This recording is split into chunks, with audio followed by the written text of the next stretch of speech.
যৌতুক চিরদিনের জন্য হারাম। ভিক্ষা করা টাকা দিয়ে চাউল কিনে ভাত খেয়ে ইবাদত কবুল হবে, যৌতুকের টাকা দিয়ে চাউল কিনে ভাত খেয়ে ইবাদত কবুল হবে না। এই যে বললাম, এইভাবে দেখি কিয়ামত পর্যন্ত সময় থাকলে কোন মায়ের বেটা এভাবে ধরতে পারে। যৌতুকের টাকা দিয়ে চাউল কিনে ভাত খেয়ে ইবাদত কবুল হবে না, যৌতুক ফেরত দিতে হবে। কাজ করে খেতে শিখতে হবে, শ্বশুরের সাথে নয়। ঘর জমায় হয়ে কাজ করতে রাজি নয়, দিন মজুরি করে খেতে রাজি আছি। নিজের ব্যক্তিত্ব বিক্রি করতে রাজি নয়। মানুষের বাড়িতে কাজ করে খাবো, সারাদিন কাজ করব, বিকেলে 600 টাকা পাবো। এই যে 600 টাকার মালিক আমি। কাজ করে খাবো কেন? চকলেট বিক্রি করে খাবো, সারাদিনে 800 টাকা ইনকাম করব। চকলেট বিক্রি করব কেন? রহনপুরে জমিদারের ছেলে আমি, কোটি টাকার ব্যবসা করব। করো না, ভালো কাজ। দিন মজুরি করে খেলে টাকা শেষ হবে সন্ধ্যায়। আর মাসের যদি চাকরি করেন তাহলে টাকা শেষ হবে 25 দিনে। 5 দিন ধার কর্জ করে খাওয়া লাগবে। মায়ে যদি টাকা চায়, বেটা এ মাসে কিছু টাকা দিতে হতো বেটা। আচ্ছা দেখি আম্মা, এ মাসে তো পারলাম না, সামনে মাসে জিনিসের দাম বেড়ে গেছে। তখন বলছে আম্মা কিছু যে করতে পারলাম না। তাহলে কি করতে হবে? ব্যবসা। আল্লাহ রাসূল বলছেন, সত্যবাদী ব্যবসায়ী জান্নাতে নবীর সাথে থাকবে। আল্লাহ নবী বললেন, ব্যবসায় মিথ্যা কথা কসম চলে আসে আসুক, তুমি কিছু দান খেরাত করে দাও, তাতে মিটে যাবে। ব্যবসার সব পথ খোলা আছে। ব্যবসা করে উপার্জন করে খেতে শিখতে হবে। চাঁপাইনবাবগঞ্জের লোকের মতো নয়। চাঁপাইনবাবগঞ্জের লোক 2 ধরনের, একটা চাকরি আর একটা দিন মজুরি। আমি যখন দেশে যাই, সৌদি আরব, কুয়েত, কাতার, বাহরাইন, মিশর, আপনার আবুধাবি, দুবাই, ওমান, লন্ডন, এইসব দেশে যখন যাই, তখন গিয়ে থাকি। বাড়ি কোথায়? ব্রাহ্মণবাড়িয়া। বাড়ি কোথায়? সন্দ্বীপ। বাড়ি কোথায়? কুমিল্লা। কেউ বলে না যে বাড়ি রহনপুর, কেউ বলে না চাঁপাইনবাবগঞ্জ। মাস গিয়ে থাকছি, মাস যেখানেই যাই মানুষ সম্মান করে খুব বেশি। একবার সম্মান দেখে মনে হয় যে আল্লাহ, এই দুনিয়াতে সম্মান দিয়ে শেষ করো না, এটা আমার জন্য পরকালে লাগবে। আল্লাহ, আমি এইভাবে চাইনি, আমার পরকালটা টিকিয়ে দাও, ওটা থাক, তারপরে এটা দাও, ওখানের জন্য ঘাটতি না হয়। 6 মাস জীবনে গাড়িতে থাকলাম, 6 মাস বাড়িতে থাকলাম, তবু ঝামেলার মধ্যে থাকলাম। ইবাদত বান্দিকে কিছু করতে পারলাম তা আমার মনে বলে না। তবে আমার একটা দৃঢ়তা কাজ করে, জাতির সামনে কোনোদিন ধর্মের নামে ফাঁকি দিনি। জাতি যেটুকু মানছে ওটুকু থেকে আমি তার সমান নেকি পাবো ইনশাল্লাহ। এই দিয়ে আমি সফল হব ইনশাল্লাহ। এটা আমার দৃঢ়তা কাজ করে। কাজের মেয়েকে শিখিয়ে দিল, শিষ্টাচার শিখিয়ে দিল। কাজের মেয়েকে বিদ্যে শিখিয়ে দিল।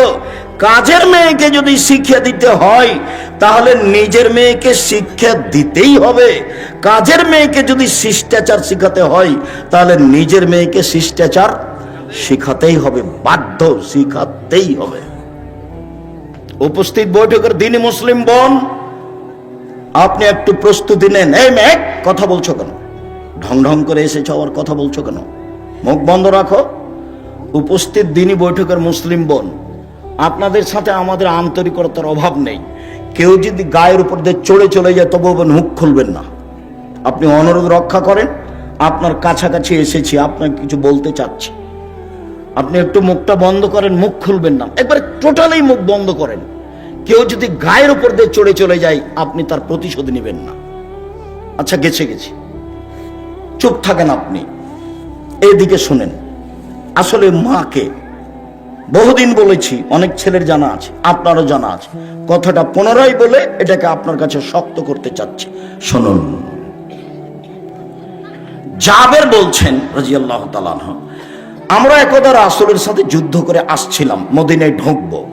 তখন আল্লাহ রাসূল বলছেন, এই থামো, তোমরা এখানে থামো, রাতে সকালে বাড়িতে যাব। তো আমি জাবের বললাম, আল্লাহর নবী, আমি নতুন বিবাহ করেছি, আমাকে বাড়ি যেতে অনুমতি দেন। তখন আল্লাহ রাসূল আমাকে বলছেন, ও তুমি বিবাহ করেছ? বিকরা নাম সাইয়্যিবা, কুমারী মেয়ে বিবাহ করেছ, না তালাক প্রাপ্তা মেয়ে বিবাহ করেছ? আমি বললাম, আল্লাহর নবী, আমি তালাক প্রাপ্তা মেয়ে বিবাহ করেছি। ওর বিবাহ হয়েছিল, তার স্বামী তাকে ছেড়ে দিয়েছে, আমি তাকে বিবাহ করেছি। তখন আল্লাহ রাসূল বলছেন, আরে হাল্লা বিকরান তুলায়বা, তুমি কুমারী মেয়ে কেন বিবাহ করলে না? তুমি অবিবাহিতা মেয়ে কেন বিবাহ করলে না? তুমি তার সাথে খেলতে, ও তোমার সাথে খেলতো, তুমি তার সাথে খেলতে, ও তোমার সাথে খেলতো। তখন জাবের বলছেন, আল্লাহর নবী, আমার আব্বা উহুদের যুদ্ধে শহীদ হয়েছেন 9 জন মেয়ে রেখে। এক খেয়ালে চেয়ে থাকো ছেলেরা তোমরা, ভাইজান আপনি এক খেয়ালে চেয়ে থাকবেন। জাবের বলছেন, আল্লাহর নবী, আমার আব্বা শহীদ হয়েছেন 9 জন মেয়ে রেখে, আমার 9 জন বোন আছে। আক্রাহ আন উজাব আন আতাজাওয়াজা মিসলাহুন্না, আমি আমার বোনদের সমবয়সের মেয়েকে বিবাহ করা পছন্দ করছি না 4টা কারণে। আমি বেশি বয়সের মেয়ে বিবাহ করেছি 4টা কারণে। আমার বোনদের সমবয়সের মেয়েকে বিবাহ করা পছন্দ করিনি 4টা কারণে। এক, লিতুআল্লিমাহুন্না, আমার স্ত্রী যেন আমার বোনদেরকে বিদ্যা শিখাতে পারে। বিদ্যা তো একটা স্কুলে আছেই, ওমা তোমার আকাশ তোমার বাতাস। আমি ঠাকুরের নিন্দা করিনি, আমি বলেছি তোর বাপের আকাশ। ও সববার বলছে ও কালিমা তোমার আকাশ তোমার বাতাস। বাংলার মানুষজন ভেবে দেখলো না, চিন্তা ভাবনা করলো না, দিনরাত বলছে। আমার আর করার কি আছে? আমি মানুষ হিসেবে যা বুঝেছি সেটা বলেছি। তো আমি ঠাকুরের মানের হানি করলাম কি করে? 5,000 কোটি টাকার মামলা হলো। আমি যখন কাঠগড়ায় উঠলাম তখন জজ আমাকে বলছে, আপনি পিস টিভি করেন, পিস টিভিতে কথা বলেন আপনি? বলে জি। আপনি পিস টিভির আলোচক? জি। আপনার মামলাটা আমি খারিজ করে দিলাম এই প্রথম দিনই। আর 1,000 কোটি টাকার মামলা ছিল সিলেট সুনামগঞ্জে। তো আমি যখন কাঠগড়ায় দাঁড়ালাম তখন আমাকে বলছে, এভাবে দেখেন, আপনার সাথে মামলা নিয়ে আমার কোনো কথা নেই। ওই নথিটা এভাবে উল্টে দিলেন, দিয়ে বলছেন আপনার সাথে কিছু কথা। আমার বক্তব্যকে তো একবার তন্ন তন্ন করে দেখেছে। বলছে যে আল্লাহর নবী এবং আয়েশা একসাথে গোসল করলেন, উভয়ের পরনে কাপড় ছিল না, এই কথাটা আপনি কেমনে বললেন? কিভাবে বলতে পারেন? আমি তো উত্তর দিব না, কিছু বলবো না। আমাকে উকিল বলেছে যাই বলুক মুখ খুলবেন না, এর নাম জজ, যেটা বলবে সেটাই হবে, মুখ খুলবেন না। চিরদিন আপনার কথা শুনেছি, আজকে আমার কথা শুনবেন দয়া করে। ঠিক আছে, আপনার কথাই শুনবো, মুখ খুলবো না। বলছে 1 বালতি গরুর পেশাবে কাপড় ভিজিয়ে দিলে তাতে সলাৎ হবে, এই কথা আপনি কেমনে বললেন? হোসেন আহমদ মাদানি শিরক করেছেন ডালিম গাছের নিচে বুখারী পড়িয়ে, আপনি এ কথা কেমনে বললেন? কথা কিন্তু হুবহু এরকম নয়, মানে কমবেশ করে বলা হচ্ছে। তো 16 মিনিট কথা বলার পরে একটানা 16 মিনিট কথা বললেন, আমি মুখ খুলিনি। 16 মিনিট পরে বলছে যে আপনি এই কারণে এখানে এসেছেন আমার মনে হচ্ছে না, অন্য কিছু কারণ হবে। মানে আপনি বলেছেন শাহজালাল সিলেটির কবর ভেঙে দিতে হবে, ওই জন্য আপনি এখানে এসেছেন। আসলে আপনি ঠাকুরকে বলেছেন যে তার বাপের আকাশ, এই জন্য আপনি আসেননি, ওই কারণে এসেছেন। তারা মানে মাঝারি মানুষ তারা। তো বললো যে আপনার কি জামিন মঞ্জুর করা হলো। উনি বললেন না যে আপনার মামলা খারিজ করে দিলাম, উনি বললেন জামিন মঞ্জুর করা হলো। আর যারা সামনে ছিল তাদেরকে বললেন যে আপনারা তার সাথে কথা বলবেন না। তারপরে একবার গেছিলাম, তারপরে আর যাওয়া লাগেনি, আলহামদুলিল্লাহ। বলছিলাম সম্মানিত দ্বীনী ভাই বোন, রাসূল সাল্লাল্লাহু আলাইহি ওয়াসাল্লাম যেভাবে বললেন, জাবের বলছেন রাসূলের উত্তরে, 1, আমার স্ত্রী যেন আমার বোনদেরকে বিদ্যা শিখাতে পারে। 2, আমার স্ত্রী যেন আমার বোনদেরকে শিষ্টাচার শিখাতে পারে। উপস্থিত বৈঠকের দ্বীনী মুসলিম বোন শুনেন, এই মেয়ে শোনো, শিষ্টাচার কি জিনিস? শিষ্টাচার কি জিনিস? বাড়ি যাওয়ার সময় একটা বই নিয়ে যাবো, আদর্শ পরিবার। আদর্শ পরিবারের শুরু থেকে নিয়ে শেষ পর্যন্ত সবই শিষ্টাচার, সবই শিষ্টাচার। ছেলেরা হাতে মেহেদি লাগাতে পাবে না, ছেলেরা মেহেদি লাগাবে মাথার চুলে ও দাড়িতে, যেটা সাদা হয়ে গেছে। মহিলারা হাতে মেহেদি দিবে, হাতে তো মেহেদি দিবেই, পায়েও দিতে হবে। হাত ও পায়ে দুইটাতে দিবে। তো আমাদের চাঁপাইনবাবগঞ্জে তার কথা ছড়িয়ে আছে, আল্লাহর নবী দাড়িতে মেহেদি দিয়েছিলেন, সেই জন্য পায়ে দেওয়া যাবে না। কথা যে মিথ্যে, ঠিক আছে, আল্লাহ নবী দাড়িতে মেহেদি দিয়েছিলেন, কথা তো ঠিক। তো আল্লাহ নবী দাড়িতে তো আতরও দিয়েছিলেন। তো আল্লাহ নবী বললেন, হায়জলা ঋতুওয়ালা মহিলারা যখন ঋতু থেকে পবিত্র গোসল করবে তখন লজ্জা স্থানে আতর ব্যবহার করবে। তো আল্লাহ নবী দাড়িতে যে আতর লাগিয়েছেন, এবার সবাই মনে হয় কথা ধরতে পারেননি, আবার বলবো নাকি? বলবো, আল্লাহর নবী দাড়িতে মেহেদি লাগিয়েছেন, ভালো কথা। আমরা বুঝলাম যে সেই জন্য মেহেদি মহিলারা পায়ে লাগাবে না, দাড়ির একটা না, মেহেদির একটা সম্মান হয়ে গেছে। তো আল্লাহ নবী বলছেন যে যাদের হায়েজ হয়েছে মহিলারা, ওরা যখন হায়েজ থেকে গোসল করে পবিত্র হবে তখন আল্লাহ নবী বললেন যে ওরা যেন লজ্জা স্থানে আতর ব্যবহার করে। তো আতর যে আল্লাহ নবী দাড়িতে লাগিয়েছেন, এইবার তার মানে হলো এই লজ্জা স্থানে না লাগানো জিনিস, দাড়িতে লাগানো জিনিস লজ্জা স্থানে চলে, সেটা যদি চলে তো পায়ে কেন চলে না? কথা এরকম নয়, কথা হলো এরকম যে দাড়ি পেকে গেলে মেহেদি লাগাতে হবে। মেহেদি একটা জিনিস, এর মান বাড়লো কমলো এটার বিবেচনা করা যাবে না। আতর হচ্ছে একটা জিনিস, পুরুষেরা গায়ে হাতে মুখে মাথায় লাগাবে, আর মহিলারা ফরজ গোসলের পরে ঋতু থেকে গোসলের পরে লজ্জা স্থানে লাগাবে। এটা হলো রাসূলের নিয়ম, আদেশ।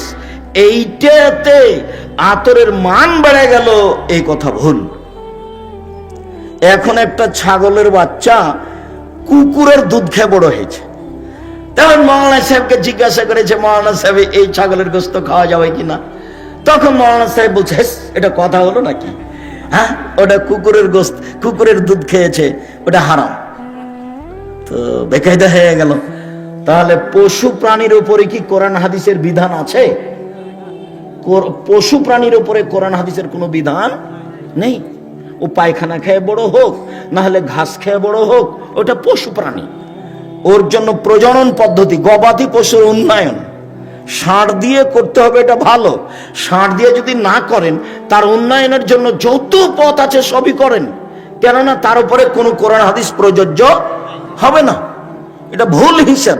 সম্মানিত দিনী ভাই বোন, বলছিলাম রাসূল সাল্লাল্লাহু আলাইহি ওয়াসাল্লাম মুখের উপরে জাবের বললেন, এক, আমার স্ত্রী যেন বিদ্যা শিখাতে পারে, দুই, আমার স্ত্রী যেন আমার বোনদেরকে শিষ্টাচার শিখাতে পারে, তিন, আমার স্ত্রী যেন আমার বোনদের মাথার চুল চিরুনি করে সাজগোজ করে যত্ন করে রাখতে পারে। মায়ের যত্ন কে নিবে? বাচ্চার যত্ন কে নিবে? মা। কাজের মেয়েকে দিয়ে বাচ্চার যত্ন নেওয়া ঠিক নয়।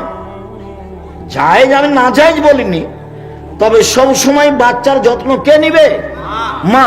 তার মাথাটা চিরুনি করে দিবে মা, তার কাপড়টা পরিষ্কার করে দিবে মা, তাকে গোছগাছ করে রাখবে মা, তাকে ঝকঝকে করে রাখবে মা, তার গায়ে পাঞ্জাবিটা পরিষ্কার করে দিবে মা, তাকে ডান হাত আগে ঢোকাতে বলবে জামাতে তার মা। সব শিষ্টাচার তার মা পালন করবে এবং বাচ্চাকে যত্ন করে রাখবে। যখন বাচ্চাকে দুধ খাওয়াবে তখন মায়ে বিসমিল্লাহ বলবে। মা যদি বিসমিল্লাহ ছাড়া বাচ্চাকে দুধ খাওয়ায়, তাহলে যতবার খাওয়াবে ততবার শয়তানে দুধ খাবে, খাবেই খাবে। আল্লাহর নবী বলেছেন দুধ খাবে শয়তান, অতএব খাবেই খাবে। মা যতবার বাচ্চাকে দুধ খাওয়াবে ততবার মা কি বলবে? বিসমিল্লাহ বলবে। মা যখন রাতে দরজাটা বন্ধ করবে তখন বিসমিল্লাহ বলবে। মা যখন বাল্বটা অফ করে দিবে তখন বিসমিল্লাহ বলবে। যখন মা জ্বালানটা বন্ধ করবে তখন বিসমিল্লাহ বলবে। মা যখন তরকারির পাতিলে ঢাকবে তখন বিসমিল্লাহ বলবে। মা যখন আটার পাতিলে ঢাকবে তখন বিসমিল্লাহ বলবে। আল্লাহ নবী বলেন সবকিছু ঢেকে রাখো, খোলা রাখো না। রাতে কতগুলি বালা মুসিবত চলে, খোলা জিনিস যে খাবে তার রোগ ব্যাধি হয়ে যাবে। হাটে বাজারে এভাবে খোলা জিলাপি খাবেন না। একবারে সপ্তাহ সপ্তাহ খোলা পড়ে আছে আর আপনি কিনে নিয়ে চলে যাচ্ছেন।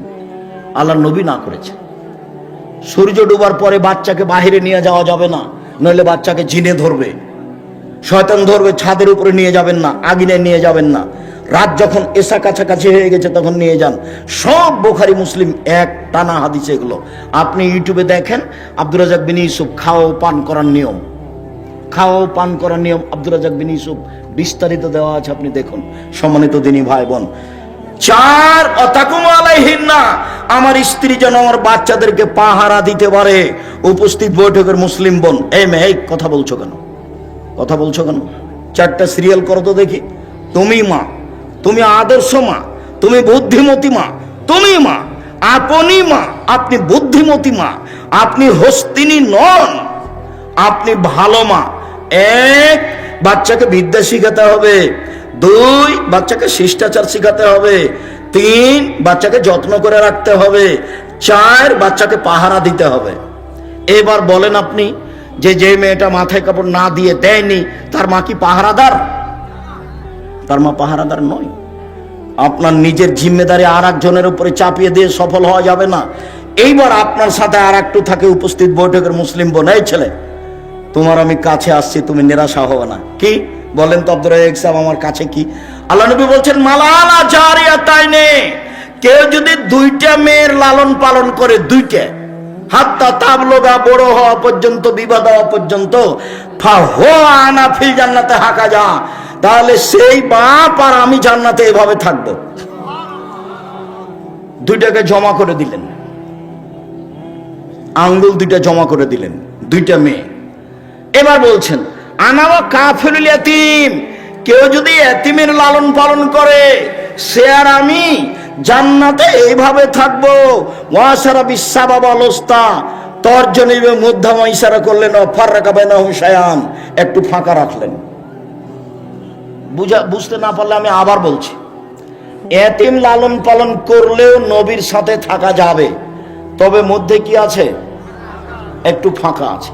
আর কেউ যদি 2টা বেটির লালন পালন করে, বিবাহ শাদী দিয়ে দেয়, তাহলে এই বাপ রাসূলের সাথে কিভাবে থাকবে? একসাথে। হাদিস সহিহ। আর একটা বলি, আল্লাহ নবী বলছেন মানা আলা সালাসা বানাতিন, কেউ যদি 3টা মেয়ের লালন পালন করে, ওয়া আদাবাহুন্না, শিষ্টাচার শিখিয়ে দেয়, ওয়া আল্লামাহুন্না, বিদ্যা শিখিয়ে দেয়, ওয়া যাওয়াজাহুন্না, বিবাহ শাদী দিয়ে দেয়, আহসানা ইলাইহিন্না, তার সাথে সদাচরণ করে, একবারও বলে না এই তো মুখ ভেঙে দেবো, এই তো দাঁত খুলে দেবো, এই তোর স্বভাব খারাপ, এই তোকে এই করবো সেই করবো, একবারও বাপ মেয়েকে এভাবে বলে না, সব সময় আদর করে। চাঁপাই নবমুজের ভাষাতে বলে আম্মু কি নিবা আম্মু, ওরে মাকে একদিন আম্মু বলেনি, একবারে বলে শেষ করছে। আচ্ছা ঠিক আছে বলেন, সমস্যা নেই, তবে মাকে ভুলে যাবেন না।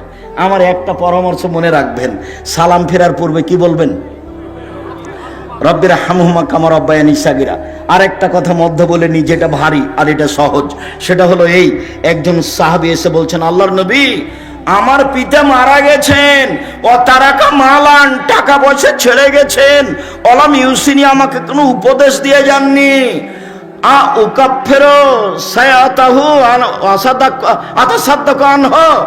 আমি যদি তার নামে দান করি তার পাপ মিটে যাবে কি? কালা নাম। আল্লাহ রাসূল বললেন হ্যাঁ। তিনি বললেন না বড় পাপ, তিনি বললেন না ছোট পাপ, তিনি বললেন তুমি দান করলে তোমার বাপের নামে তোমার বাপের পাপ মিটে যাবে। আল্লাহ নবী, আমার মা হঠাৎ মারা গেছেন, লাউ তাকাল্লামাত তাসাদ্দাকাত, আমার মা কথা বলতে পারলে দান করতেন, আমি যদি আমার মায়ের নামে দান করি ওয়ালাহ সাওয়াব, তার কি নেকি হবে? তার নাম। আল্লাহ রাসূল বললেন হ্যাঁ। সব বুখারী মুসলিমের হাদিস। তাহলে মরা বাপ মায়ের নামে একটা থাকলো দোয়া আর একটা থাকলো দান। হজ করে বাপের উপকার করতে পারবেন না, রমজানের সিয়াম থেকে বাপের উপকার করতে পারবেন না, কোরআন তেলাওয়াত করে বাপের উপকার করতে পারবেন না, দিন মজুরি করে বাপের উপকার করতে পারবেন, দিন মজুরি করে। এই ছেলেরা, আপনারা একবারে চুপচাপ থাকবেন, আমি শেষের দিকে চলে এসেছি, আর কেউ উঠে গিয়ে পরিবেশ নষ্ট করবেন না। মনে হয় এটা একটা কোনো প্রতিষ্ঠানের সহযোগিতায় প্রোগ্রাম, তো আপনাদের কাছে ছেলেরা যাবে, 10 টাকা হোক, 20 টাকা হোক, 5 টাকা হোক, 50 টাকা হোক, ফিরিয়ে দিবেন না। আল্লাহ নবী বলেছেন যে যতটুকু দিবে তার ততটুকু পূর্ণ হয়ে যাবে, যতটুকু দিবে না তার ততটুকু ক্ষতি হয়ে যাবে। এই ছেলে গেলে উঠবো না, আমি কাছাকাছি চলে এসেছি, আমার এই কথাকে তুমি মূল্যায়ন করো। উপস্থিত বৈঠকের মুসলিম বোন, আপনাকে এখানে আমি জরুরিভাবে বলছি যে আপনি 4টা কাজ করেন, আপনার জান্নাতের সব দরজা খোলা আছে। এই ছেলে, এই কথাটা শেষ হয়নি। 3টে মেয়ে যদি লালন পালন করো, এই ছেলে তোমার 2টা মেয়ে হয়েছে, সেই জন্য তোমার চাচি বলছে কি করবি কি করবি, 2টে মেয়ে হয়েছে কি করবি, ডিপিএস খুল। তার একটা মেয়ে হয়েছে, তো দাদিতে বলছে বউ তালাক দিয়ে দে, এই বউ ভালো নয়। আচ্ছা, দাদি এই কথা বললো, তো বউ কি করলো? দাদি তো বুঝলো না বউ কি করেছে। দোষ হলে তো তোমার দোষ। এখন আল্লাহর নবী কি বলছেন তোমার ব্যাপারে শোনো। তোমার মা তো বললো এই, দাদি বললো এই, আল্লাহ নবী বলছেন কেউ যদি 3টে মেয়ের লালন পালন করে তাহলে বিচারের মাঠে মেয়ে 3টে হবে অন্তরাল। এইদিকে দেখো, ওইদিকে আছে জাহান্নাম, ওইদিকে আছে জাহান্নাম, আর এদিকে থাকবে তার বাপ, আর মধ্যে থাকবে 3টে মেয়ে। যতক্ষণ পর্যন্ত বাপের জান্নাত ঘোষণা না হবে ততক্ষণ পর্যন্ত এই 3টে মেয়ে এখান থেকে সরবে না। বলছে কুন্নাল্লাহু সিতরান মিনান নারে, মেয়ে 3টি বাপের জন্য জাহান্নাম থেকে অন্তরাল হয়ে যাবে। যতক্ষণ পর্যন্ত বাপের জান্নাত ঘোষণা না হবে ততক্ষণ পর্যন্ত মেয়েরা এখান থেকে সরবে না। 10টা ছেলেকে যদি মাস্টার ডিগ্রি পাস করান 1 পয়সা লাভ নেই। তারপরে সাহেব ছেলেকে পড়াবো কেন? জন্ম দিয়েছেন এই জন্য। শুধু পড়াবেন, জন্মের 7ম দিনে আকিকে দিতে হবে প্রয়োজনে ভিক্ষা করে। বলছেন কেন? এই জন্য যে আকিকা হলো বাপের জিম্মেদারি। আকিকার সাথে কুরবানির কোনো সম্পর্ক নেই। কুরবানি হলো দামি পশু। কুরবানি মানে সিং আছে কিনা দেখো, কুরবানি মানে দেতেছি কিনা দেখো, কুরবানি মানে কান ঠিক আছে কিনা দেখো, কুরবানি মানে খুর ঠিক আছে কিনা দেখো, কুরবানি মানে সিং ঠিক আছে কিনা দেখো, কুরবানি মানে মোটা তাজা কিনা দেখো। নেকির কাজ, আকিকা নেকির কাজ নয়। বাপের জিম্মেদারি 7ম দিনের দিন করতে হবে। কানা হোক, ল্যাংড়া হোক, টেরা হোক, 500 টাকা দামের হোক, 2 বছরের হোক, 2 মাসের হোক, দিতেই হবে। প্রয়োজনে ভিক্ষা করে আকিকা দিতে হবে। 7ম দিনের দিন নাম রাখতে হবে, ছাগল জবে করতে হবে, মাথা নেড়ে করতে হবে, চুল সমপরিমাণ রূপা দান করতে হবে। 1 নাম রাখতে হবে। 2 ছেলের জন্য 2টা, মেয়ের জন্য 1টা, ছাগল ছাগি ভেড়া ভেড়ি দম্বা দম্বি জবে করতে হবে। 3 মাথা নেড়ে করতে হবে। ডাক্তার বলেছে দেরি করেন, দেরি নয়। নবী বলেছেন 7 দিনের দিন মাথা নেড়ে করতে হবে। 4 চুল সমপরিমাণ রূপা মূল্য দান করতে হবে। বাপের জিম্মেদারি। খাতনা দিতে হবে, অনুষ্ঠান করতে হবে না। খাতনা দিতে হবে, অনুষ্ঠান করতে হবে না। আকিকা অনুষ্ঠান করা যায়। কিভাবে করব? আপনি যে বলছেন গরু আকিকা দেওয়া যাবে না, আরে গরু আগের দিন জবে করেন না, 6 তারিখে 3-4টা গরু জবা করে দেন নাকি ভাইজান? দাওয়াত দিতে হবে ভালো করে। আর আকিকার দিন 2টা ছাগল, ছেলে হলে, মেয়ে হলে 1টা। এবার রান্না হোক, সারা গ্রামের লোক খাবে, সমস্যা নেই। আর খাতনার দিন কোনো কিছু নেই, খাতনা কোনো কিছু নেই। ছেলে এখন হাঁটতে পারে, পায়জামা পরাতে হবে, প্যান্ট নয়। পায়জামা পরাতে হবে, প্যান্ট নয়। টাকনুর উপরে থাকবে পায়জামা। মেয়ে এখন হাঁটতে পারে, পায়জামা পরাতে হবে, প্যান্ট টাকনুর নিচে পরাতে হবে, উপরে নয়। আর এই ল্যাংটা পায়জামা পরাতে হবে না। 2 ধরনের চলবে না। একটা হলো ঢিলে ঢালা, আর একজন ঢুকবে, কি এগুলো? আর একটা হলো চিপা চাপা, পায়ের সাথে লেগে আছে, সব নোংরামি, সব বেহায়া। এই ছেলে, একটা কথা মনে পড়লো, আল্লাহর নবী জাতির সামনে আফসোস করে বলেছেন, পৃথিবীর মানুষ শুনে রেখো, আমার উম্মত ইহুদি খ্রিস্টানের সাথে মিশে যাবে।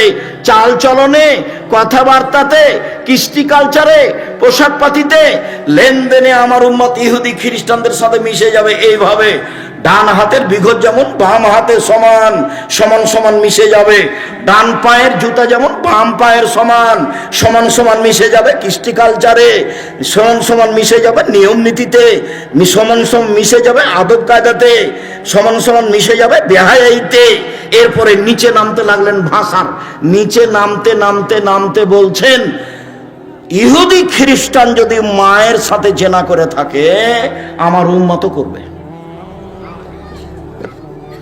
কথা কি আমি বুঝাতে পেরেছি? এই ছেলে, তোমার মাথার চুলটা এরকম কেন, নিচের দিক চাঁচা আছে কেন? আমি লন্ডনে জুমার দিন জুমার খুতবা থেকে নিচে নামছি, তখন একটা লোক বলছে আমার ছেলের জন্য একটু দোয়া করবেন। তো ছেলেটা আমার পাশে নিয়ে এসেছে। আমি আবার ছাত্র জীবনে বলতাম, এই যারা মাথার চুল ছাড়তে শিখো আমার মাথা যেটা শিখো, আমার মাথার চুল এইভাবে গেলে কি আর এইভাবে গেলে কি, ওই আমি কোনোদিন হিসাব করিনি। আমার এক class friend Punjabi calendar iron করা ছাড়া গায়ে দিত না, সালিমউদ্দিন ডাহবি ভাগালপুরি। তো দোয়া করার জন্য নিয়ে এসেছে, নিচের দিকে নামছি তো ছেলের মাথার চুল এই তোমার মতো করে কাটা আছে। তো এভাবে কেন? তো দেখছি যে নামতে ওই চুল ছাড়ার এগুলো দেওয়া আছে ছবিগুলো। তখন আর একজন বলছে যে ওস্তাদজি দেখছেন না ওই যে ওই ঢঙ্গে চুল কেটেছে। তখন আমি বলছি, দেখেন লন্ডনে পয়সা উপার্জন করতে এসেছি, আদর্শ বিক্রি করতে আসেনি। লন্ডনে পয়সা উপার্জন করতে এসেছি, আদর্শ বিক্রি করতে আসেনি। আদর্শ বিক্রি করব না। প্যান্ট টাকনোর উপরেই পরব, মাথার চুল সব সমান হবে, সামনে পিছনে উপরে। দাড়ি ছেড়ে দেব, মুখ ছোট করব, চেঁচে ফেলবো না। নখ কেটে দেব, নখে মেহেদি দিব না। মহিলা মানে নখে মেহেদি দিবে, হাতের নখে তো দিবে দিবে, পায়ের নখে দিতে হবে, দিতেই হবে। মহিলাদেরকে হাতের নখে তো মেহেদি দিতে হবে হবেই, পায়ের নখেও দিতে হবে। যেভাবে দিলে দেখতে ভালো লাগবে সেভাবে দিবে। পুরুষের সুগন্ধি যা দেখতে পাওয়া যায় না, গন্ধ পাওয়া যায়। পুরুষের সুগন্ধি যা দেখতে পাওয়া যায় না, গন্ধ পাওয়া যায়। পুরুষের সুগন্ধি যা দেখতে পাওয়া যায় না, গন্ধ পাওয়া যায়। নারীদের সুগন্ধি যা দেখতে পাওয়া যায়, গন্ধ পাওয়া যায় না। নারীদের সুগন্ধি যা দেখতে পাওয়া যায়, গন্ধ পাওয়া যায় না। নারীদের সুগন্ধি যা দেখতে পাওয়া যায়, গন্ধ পাওয়া যায় না। বিউটি পার্লারে যা কিছু আছে সবই ব্যবহার করতে পারে, তবে বাড়িতে বিউটি পার্লারে নয়। এইভাবে ভরু কাটা হারাম, এইভাবে ভরু তুলে ফেলা হারাম, এইভাবে দাঁত ছিলে রাখা হারাম, এইভাবে উঁচু স্যান্ডেল পরে নিজেকে লম্বা মেয়ে দেখানো হারাম, এইভাবে ব্রেসিয়ার পরে কম বয়সের মেয়ে প্রমাণ করা হারাম, প্রতারণা হারাম। বলছিলাম সম্মানিত দিনী ভাই বোন, আমরা কাছাকাছি শেষের দিকেই চলে আসলাম। আমি আপনাদেরকে অত্র প্রতিষ্ঠানে দান করার আন্তরিকভাবে অনুরোধ জানিয়ে, আপনি আপনার পরিবারকে সুন্দর করে গড়ে তোলার অনুরোধ জানিয়ে শেষ হাদিস। এই ছেলে, কারো বন্ধু যদি আতরওয়ালা হয় তাহলে আতর এমনিতেই দিবে, নইলে কিনে নেবে, নইলে গন্ধ পাওয়া যাবে। বুখারী মুসলিমের হাদিস। কারো বন্ধু যদি কামার হয়, পাশে বসে থাকলে আগুন ছিটে কাপড় জ্বলে যাবে। আর যদি কাপড় জ্বলে না যায়, কামারের পাশে হাপড়ের পাশে বসে থাকে তাহলে ধোঁয়া আসবে। কামারের পাশে বসে থেকে নাকে মুখে ধোঁয়া আসবে না, এই কথা যেমন মিথ্যে, আপনার ছেলে মেয়ের বন্ধু বান্ধবী খারাপ, আপনার ছেলে মেয়ে খারাপ হবে না, এই কথা তেমনি মিথ্যে। শুনুন, কামারের পাশে বসে থেকে ধোঁয়া লাগবে না, এই কথা যেমন মিথ্যে, বান্ধবী খারাপ হলে মেয়ে খারাপ হবে না, এই কথা তেমনি মিথ্যে। মোবাইল সবচেয়ে নিকটের বান্ধবী এবং সবচেয়ে খারাপ। সবাই সহযোগিতা করবেন। আর বই পুস্তক আমি যা বক্তব্য দিলাম সব উপদেশ বই আছে। ও মিন্নাতুল বারি আছে আব্দুল্লাহর ব্যতিক্রম বইগুলি কি কি আছে দেখেন। আর আপনার ওই আল ইতিসাম পত্রিকা, এটা হলো চাঁপাইনবাবগঞ্জের লোকের পয়সা দিয়ে বের হচ্ছে ইতিসাম পত্রিকা। চাঁপাইনবাবগঞ্জের লোকের নিজস্ব পত্রিকা, 30 টাকা বেশি নয়। সবাই স্টেজ থেকে বইগুলি নিয়ে যাবেন, পত্রিকা নিয়ে যাবেন, নামাজের উপরে আমার বই লেখা আছে, দুয়ার উপরে আমার বই লেখা আছে ব্যতিক্রম। এই বইগুলি সংগ্রহ করুন। সকল দিনই ভাই বোনকে স্টেজ থেকে বইগুলি সংগ্রহ করার অনুরোধ জানিয়ে, বিশেষভাবে আমার দিনী বোন যারা, তারা একটু দেখতে পারেন যে আব্দুল্লাহ আম্মার বইগুলি আছে নাকি। কেন হব অবরোধবাসিনী, বেগম রোকিয়ার বিরুদ্ধে লেখা আছে। কেন হব অবরোধবাসিনী, কেন হব অবরোধবাসিনী। আপনি এই বইগুলি সংগ্রহ করুন। দিনী বোন যারা, তারা দেখেন আদর্শ নারী আদর্শ পরিবার, এই বইগুলি স্টেজে আছে বই না কোথায় আছে? ও, বইগুলি হাতের ডানে আছে, আমার ডান দিকে আছে। কেউ খালি যাবেন না। মুখে যা বলেছি কলমেও তাই করেছি, মিডিয়ায় তাই রেখেছি। অতএব সবাই বইগুলি স্টেজ থেকে নিয়ে যাবেন। স্টেজ থেকে নিয়ে যাওয়ার অনুরোধ জানিয়ে আপাতত আজকের মতো কথা আমি এখানেই শেষ করলাম। গ্লাফের নকশা, ফ্লোরে নকশা পূর্ণ মৌমাছির মতো।